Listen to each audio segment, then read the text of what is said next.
Right then, ladies and gentlemen, I'm looking forward to this conversation because hopefully Kieran Maguire can instill his knowledge of the financial markets upon all of us because we're all sitting here going, look, the Glazers have finally said that they are willing to sell, what is it? Strategic investment opportunities, I think they called it in corporate terms.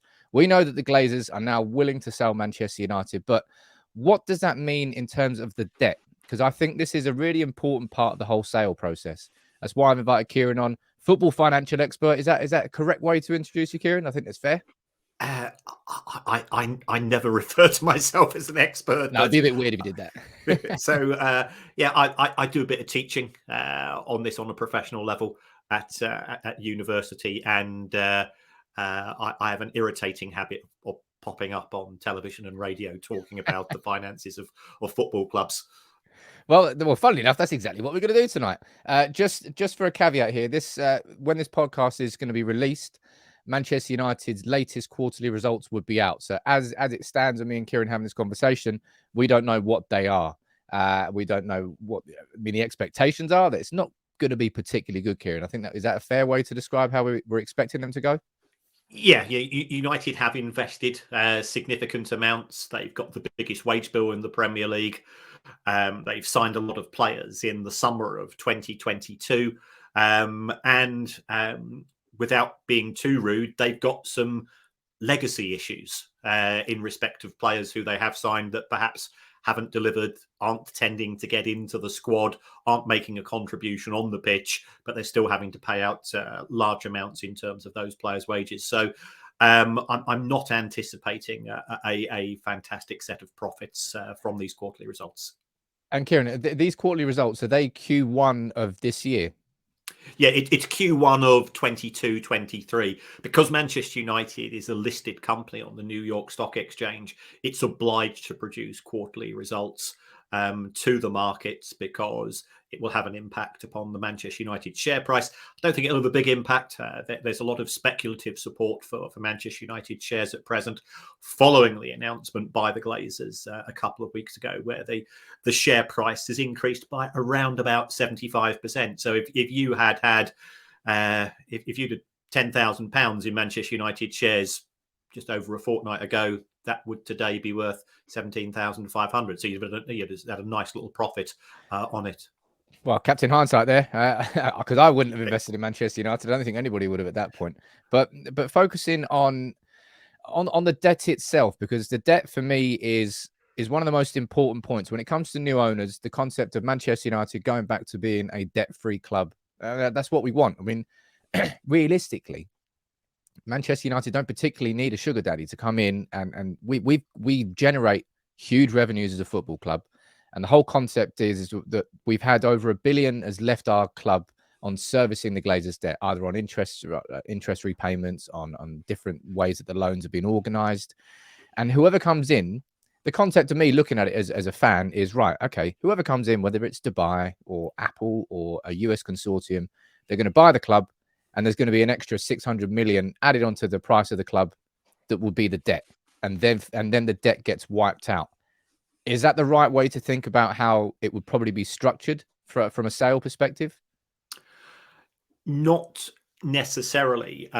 When new owners come in, if we take a look at Manchester United debts at present, which is £636 million, the lenders will have what we refer to as a change of control clause. So it's effectively the bank will assess the new owners, and it might say, well, we thought, rightly or wrongly, and it's not for me to make a value judgment, we thought that under the Glazers, Manchester United was a relatively low bankruptcy risk, and therefore we were prepared to lend at relatively low interest rates. Now, if they don't know the new owners, if the new owners have a history of bankruptcy themselves, the banks might say, well, either you have to repay us, or if you want to continue with those debts, we're going to charge a more interest. So it will be down to the banks to make that final decision.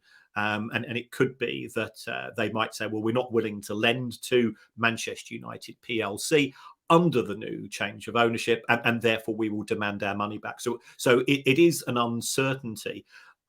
I would be a little bit cautious about that. I don't have a huge issue in relation to debt, provided it's serviceable. Spurs have got more debt than Manchester United, but at least they got a big shiny new stadium on the back of that. I think the criticism which has been levelled at the Glazer family is that they took out a load of debt to acquire Manchester United in 2005. Manchester United didn't benefit. Manchester United as a football club didn't benefit in the form of, was there extra cash to invest in the squad, to invest in infrastructure? That money was purely used to pay off the old shareholders. If you borrow money and it's used for the right purposes, provided you generate more money. So if we take a look at Spurs are probably paying somewhere in the region of, let's say, £25 million a year on their debt in terms of interest, but they're generating probably an extra 70 million in terms of ticket sales. So it's actually a win-win deal as far as the club is concerned. That hasn't been the case with the Glazers and Manchester United.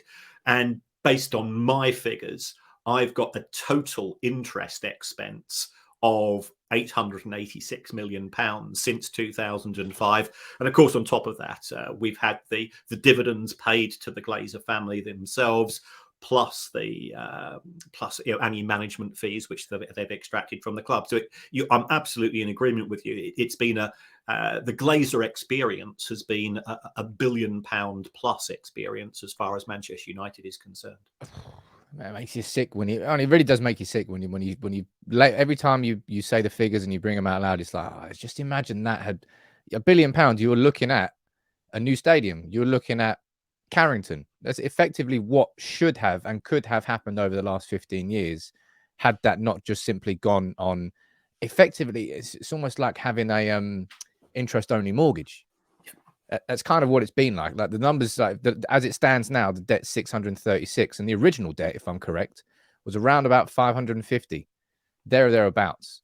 So we're looking at what, 17 years down the line, the debt's equal, if not more, than it was originally. It's insane that they've been allowed. I know it's not allowed anymore from a leveraged buyout perspective, but from a liability point of view, whose responsibility is that debt?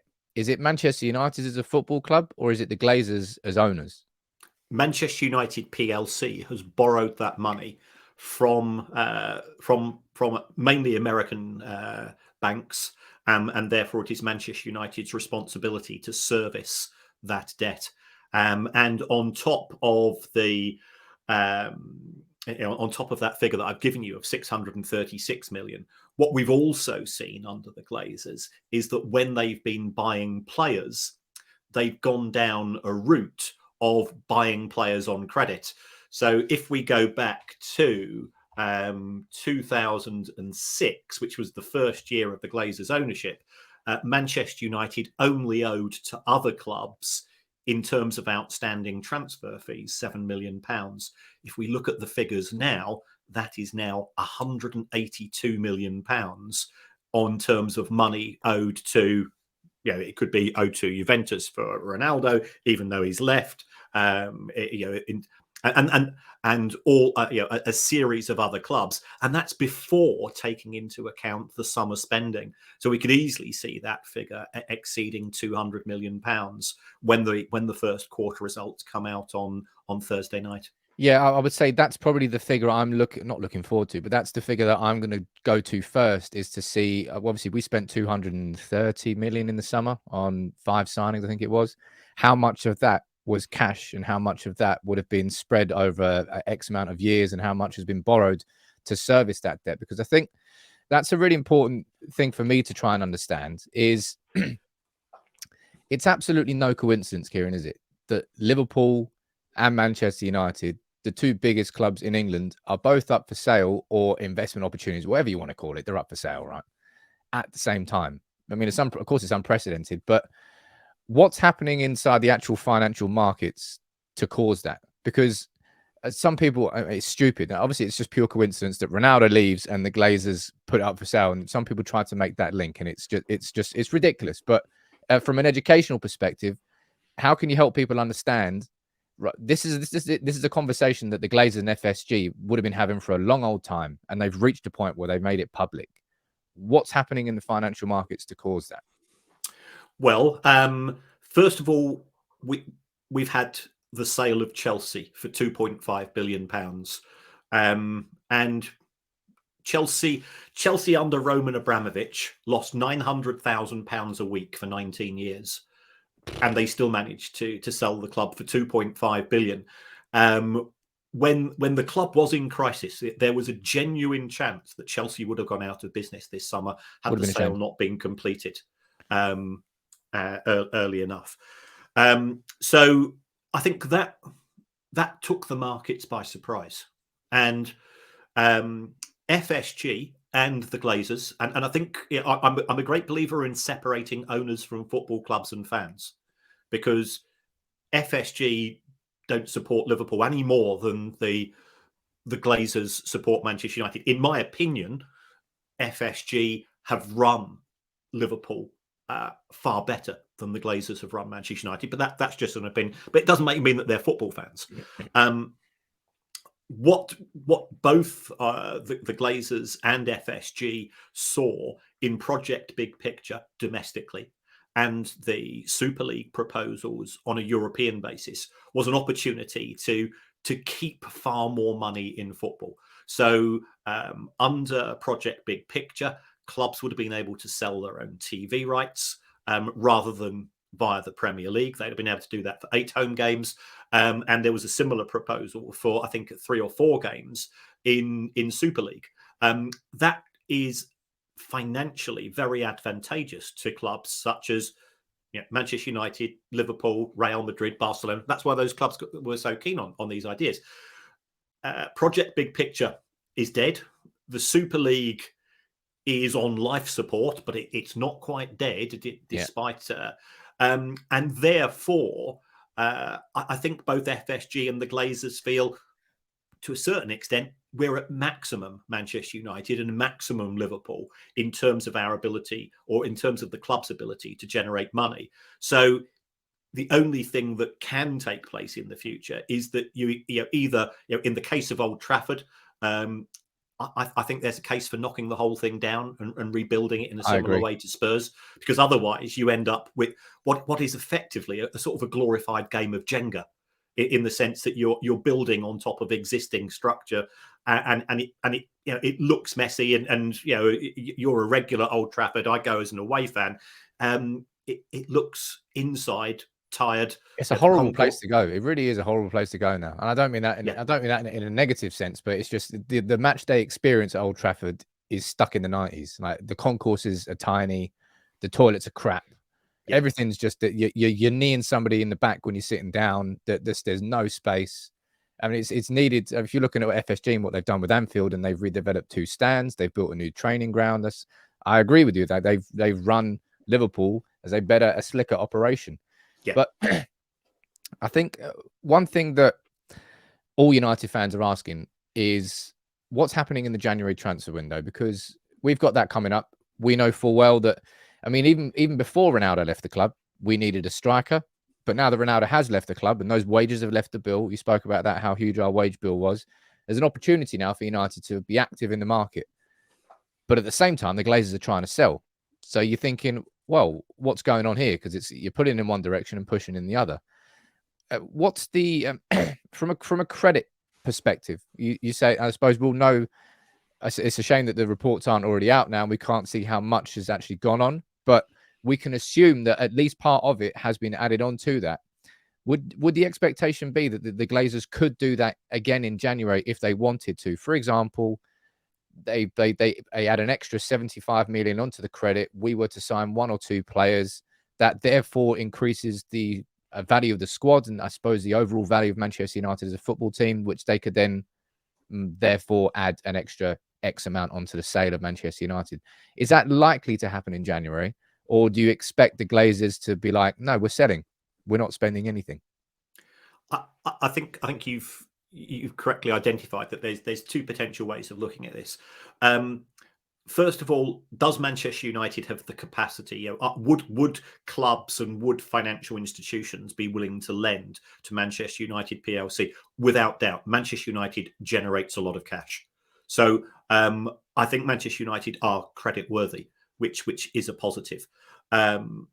There's also a case for saying If you were selling your house, would you go and get a new kitchen installed just before you sold the house? Well, the chances are you're not going to get your money back on that. So I think you have to be a little bit cautious. If a full sale of Manchester United takes place, and I think this is one thing where, and I'm starting to row back on this because I'm getting noises from Anfield which suggests that lots of people are expecting FSG to sell the whole club. In my opinion, that's now becoming less likely, and they're more likely to go down the route that we've seen at Manchester City, where City have sold around about 15, or rather the City Football Group have sold 15 to 20%, and still keep control. So if FSG sell 10% of Liverpool, then they're going to get 350, 400 million pounds potentially.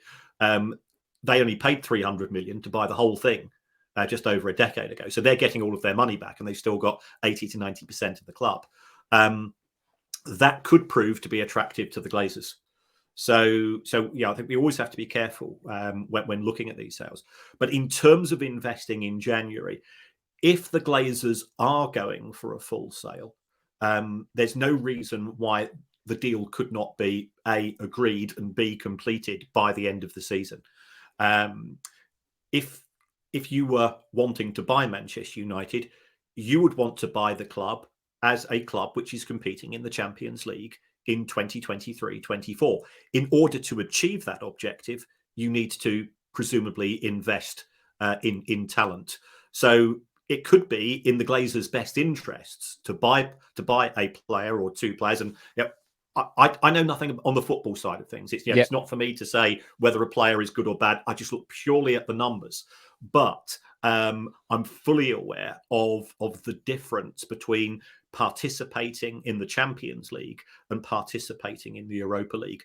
Realistically, for every £1 you make from the Europa League, you're probably going to make 5 from the Champions League. So a good run in the Europa League, you might make 30 million. A good run in the Champions League, you could be looking at 150 million by the time you factor in bonuses from sponsors, match day ticket sales at premium prices, and prize money from UEFA itself. So would a new owner be willing to pay more money for a club? Then I think that would be the case. So therefore, that could factor into the Glazers thinking. And also remember, they've got a new manager who's only just joined the club, who is willing to.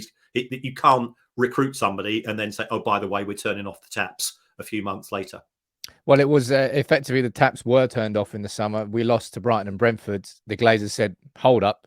And all of a sudden, the taps went on full steam. And it was, as we can see now that it's come out that the Glazers are trying to sell, we can see why they did that at that time. It was the protection of effectively what the Glazers have done at Manchester United is leached off the legacy of previous successes. But we last won the league in 2012 now. We last won the Champions League in 2008. I mean, they have bled that well dry. And it's basically and it's kind of represented in the share price as well. It dipped to its lowest, I think, at $11 in June 2022, and now all of a sudden it's back up to $22 a share, and that's the highest it's been since I think around about June 2018. I believe that was after Ole Gunnar Solskjaer had that run of games and we beat PSG, and that was the peak of the price. And the original price was I think around about $13. Yeah. But from just to finish on an opinion of yourself, how do you see this playing out in the next, in a dream world, right? For United fans, we've got new owners by the summer. Therefore, we can say, right, this is a new beginning, and we head into the summer transfer window with new owners who have new ambitions for the club. Would you say that's actually genuinely a realistic option, or do you see this sort of thing dragging out? What suits the Glazers more? Is it a sale that's resolved quickly, or is it something that they can just sit there and just create this sort of bidding war and just wait for somebody to outdo the other? I don't think it's in the interests of either the Glazer family or Manchester United as a football club to have uncertainty. Markets hate uncertainty. A new owner is looking for opportunities to change the strategic and operational decision-making processes at Manchester United. Now, the longer that carries on under the old regime, it's the classic turning around a super tanker. Manchester United is a super tanker as far as football is concerned, and it would take longer time to turn things around, to introduce whatever the new owners are looking for, in terms of ultimately your focus as a Manchester United fan is what happens on the pitch, and you say the match day experience. The longer that doesn't take place under the Glazers, the bigger the issue for a new owner.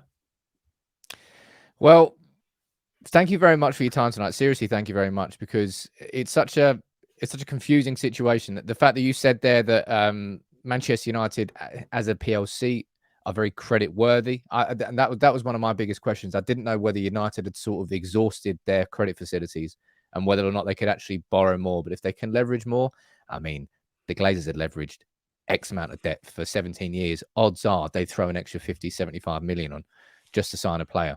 As you say, it's in their best interest to make United as good as possible, because you're right there. If you think about it from a strategic business point of view, what's a better sale? A club that's struggling in sixth, or a club that's all of a sudden chasing third behind Liverpool and City? I mean, it's a bit of a no-brainer. Well, Arsenal at the moment. But Kieran, really appreciate your time, man. Thank you very much for it. Anybody who wants to follow Kieran on Twitter, is it just at Kieran Maguire? That's the one. Yeah. Make sure you do. If you want any sort of football financial knowledge or any complaints about train ticket prices across the UK, one of the two things. It's one of the two things, right? Isn't it? Yes, something like that. Yes. But no, thank you very much for your time tonight. Maybe we can have a conversation in the future. Hopefully, when this is a little bit further down the line. Hopefully, maybe when there are bidders in for Man United, maybe bidders in for Liverpool. It's a fire sale in the Premier League right now. But appreciate your time tonight, Kieran. Have a good day. Good day. Thanks very much, Sam. Take care. Good evening.